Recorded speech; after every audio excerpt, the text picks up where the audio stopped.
Hello, in this video I want to show you how to connect new Wi-Fi network to Asus Tuf Gaming Laptop.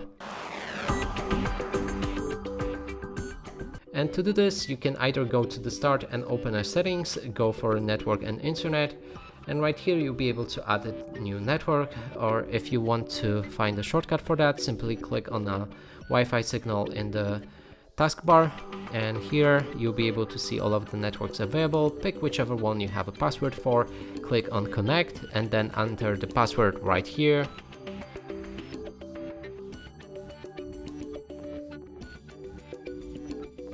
And after a while it should connect with the internet. And that's it for this video. Hope you like it. Please consider subscribing to our channel, leave a like and a comment below.